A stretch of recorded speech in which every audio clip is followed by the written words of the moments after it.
Oi, eu me chamo Helena Ribeiro, sou analista de dados e hoje vamos dar início a uma série de 3 vídeos que vamos explorar juntos uma base de dados real de churn de clientes bancários. O nosso objetivo final é prever a saída de clientes, mas para isso, vamos começar do básico, entender os dados.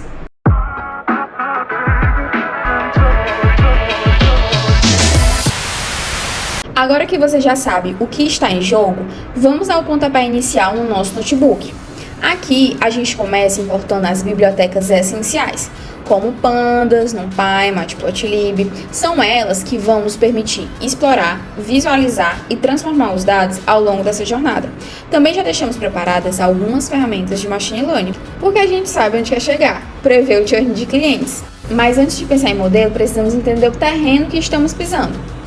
Aqui eu dou uma olhada no meu conjunto de dados que eu baixei diretamente usando a API do Kaggle. Essa é uma base de dados de clientes de um banco. Eu dou uma olhada nas primeiras e últimas linhas para a gente entender os dados, se eles foram carregados corretamente. Depois eu verifico os tipos de dados e vejo também quantos valores únicos nós temos por variável.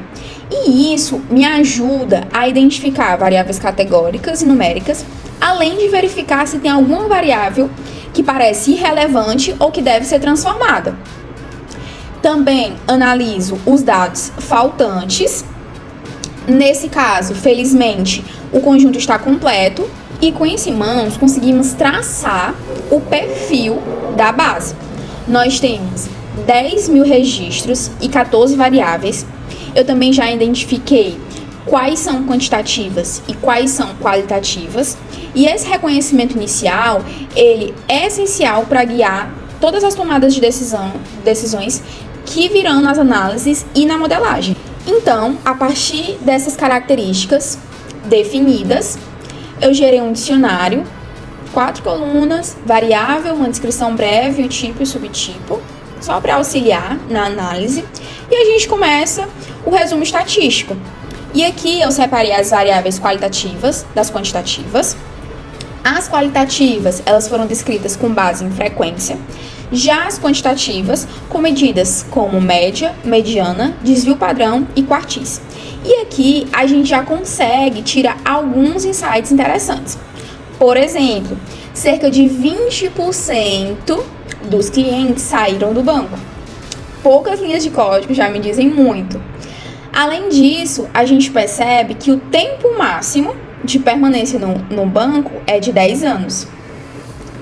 Também que mais da metade dos clientes desse banco são homens e estão ativos. Além disso, a gente tem que 31% tem cartão de crédito e o sobrenome mais comum é Smith. Além disso, a gente tem que a maioria dos clientes, eles são franceses. Continuando a nossa análise univariada, eu gerei gráficos, ainda analisando as minhas variáveis separadamente, para tentar ver se tem mais algum insight importante que eu não tenha observado aqui no resumo estatístico. Uma coisa interessante de se mencionar ainda aqui no resumo estatístico e que vai aparecer lá nos gráficos das variáveis qualitativas é que a variável surname, ela tem uma característica incomum em relação às outras variáveis qualitativas, que é a presença absurda de valores únicos. E aí, a partir disso, para o meu gráfico ele ficar legível, eu defini, para essa variável, apenas considerar os 10 sobrenomes mais frequentes. E aí a gente tem aqui a análise dessas variáveis. E também fiz essa mesma análise para as variáveis quantitativas, mas aqui eu gerei gráficos, usando histogramas e boxplot.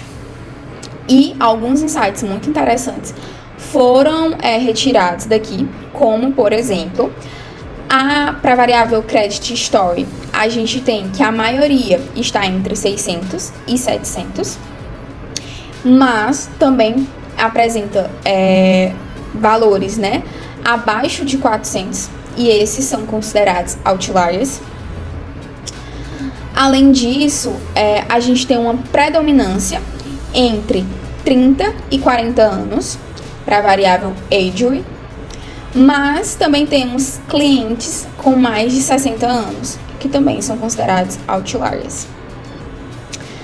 A moda é 5 anos, né? Tempo de permanência no banco. A gente viu lá que o máximo é de 10, mínimo de 0 anos, mas aqui a nossa mediana é de 5 anos, média mediana. No caso, essa variável, ela é bem simétrica. Além disso, nós temos aqui para o saldo que 25% dos clientes eles têm saldo zerado e que também metade possui apenas um produto e quem tem mais de 3 é considerado anomalia. Já para a estimativa salarial, a gente tem uma distribuição simétrica entre 50 mil e 150 mil. A gente finaliza aqui com esses insights a análise univariada e começa a análise bivariada pelo comportamento par a par, que seria a relação entre as variáveis quantitativas. E eu gerei alguns gráficos onde eu defini que quando as variáveis elas forem do mesmo subtipo, eu vou ter um gráfico do tipo dispersão. E quando não forem do mesmo tipo, eles deveriam ser box plot. Mas o que é que acontece? A gente tem algumas variáveis aqui quantitativas que possuem muitos valores nulos. Então eu limitei, no caso dos gráficos box plot, só quando a minha segunda variável ela tiver poucos valores nulos. Senão, ele é representado pelo gráfico de dispersão mesmo. E fazendo essa relação par a par de todas as nossas variáveis quantitativas, a gente tem 15 gráficos gerados. E o que eu observei desses gráficos foi que as nossas variáveis qualitativas, elas possuem pouca ou nenhuma relação entre si. E essa característica, apesar de uma primeira análise parecer assim estranha, incomum, essa característica ela vai ser muito importante para a próxima etapa, que será o aprendizado de máquinas. E continuando aqui as nossas análises, para confirmar o insight que foi extraído aqui da combinação par a par das minhas variáveis quantitativas, eu gerei uma matriz de correlação, onde os resultados eles foram bem distantes de 1 e menos 1. Acho que o mais próximo aqui foi de menos 0,3, né? Uma relação inversamente proporcional entre o número de produtos e o saldo. Mas também não nos diz muita coisa, é uma relação assim muito distante, né?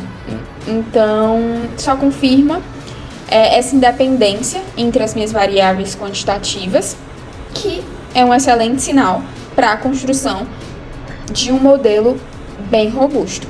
E aí, eu também fiz essa combinação par a par, só que para as minhas variáveis qualitativas. E eu também tive um número bem grande de gráficos gerados a partir da combinação entre essas minhas variáveis. Aqui foi mais fácil identificar que alguns gráficos não me dizem muita coisa. Então, o que foi que eu fiz, né, para poder sair dessa situação e tentar extrair alguma coisa desses números? Eu pré-defini combinações que seriam mais inteligentes, até para evitar essa poluição visual. E aqui seria a minha lista de combinações que eu considero interessante analisar. E aí, a partir desses gráficos, o que é que a gente consegue obter de informações? Que A França, ela é o país com o maior número de membros ativos, enquanto a Alemanha possui quase que os seus clientes divididos simetricamente entre inativos e ativos. Além disso, ainda usando a localização como parâmetro de análise e comparado ao churn, a gente observa que a Alemanha, ela é o país que possui maior churn de clientes, esses 814 representa 32% do total de clientes desse país, seguidos da Espanha e por último da França. Se eu comparo o gênero com o churn, as mulheres, elas são mais propensas a saírem do banco. Se eu comparar a influência do cliente ter cartão de crédito com a sua permanência no banco, a gente observa que ter cartão é um bom indicativo de permanecer no banco, mas que a gente também tem um número considerável de pessoas que têm cartão e também saem. E por último, e mais importante, é esse gráficozinho aqui, que eu considero. Aqui a gente tem análise de se o cliente ele é um membro ativo e a sua saída do banco. O que é que a gente pode observar aqui? Dos clientes que são ativos, que são esses aqui, eles são divididos em duas categorias: aqueles que não saíram e aqueles que saíram. E por que que isso é importante? Porque os clientes ativos, né, esses aqui, que saíram, que são esses aqui, é um número considerável e que representa que as pessoas que tinham interação frequente, ou seja, aquelas que possuíam valor por banco, elas foram perdidas mesmo sendo um membro ativo. Ou seja, por algum motivo ali no momento da relação cliente-banco, essa relação ela se rompeu e o cliente saiu. E aí vale analisar os padrões desses clientes que tinham algum tipo de relação, o porquê deles terem saído e encontrar um padrão para prever esse churn. E com todos esses insights importantes em mãos e já falando, né, de encontrar padrões desses clientes para prever o churn, eu realizei uma relação entre as variáveis qualitativas e quantitativas, onde eu tratei os valores nulos, codifiquei as variáveis categóricas e preparei os dados de treino. Após esse treinamento, eu gerei um gráfico de importância das variáveis para prever o churn. E o que esse gráfico nos revela é que a idade ela é a variável que mais tem influência na previsão do churn. Só que a gente tem um porém aqui, né? A gente não sabe ainda se essa relação ela é direta ou inversa, ou se há efeitos mediadores. Ele vai, mais assim, já dando spoilers. Isso vai ser melhor explorado em modelos mais importantes, em análises futuras que nós vamos fazer no próximo vídeo, iniciando já pela análise multivariada. E com isso, nós encerramos a primeira de uma sequência de 3 vídeos da nossa série de análise de churn com dados bancários. Um resumo do que nós vimos aqui foi entendimento e limpeza das bases, análises estatísticas e visuais e construção de um modelo supervisionado. Mas o mais importante foi que nós conseguimos extrair insights importantes que poderiam ajudar qualquer instituição bancária a antecipar e reduzir a evasão de clientes. Se você gostou dessa análise, curte no vídeo e compartilha com quem também está aprendendo sobre dados e machine learning. E esse notebook, ele já está disponibilizado lá no meu GitHub. Vou deixar o link aqui na descrição do vídeo para você acompanhar com mais detalhes tudo que foi feito aqui. A gente se encontra no próximo vídeo. Tchau!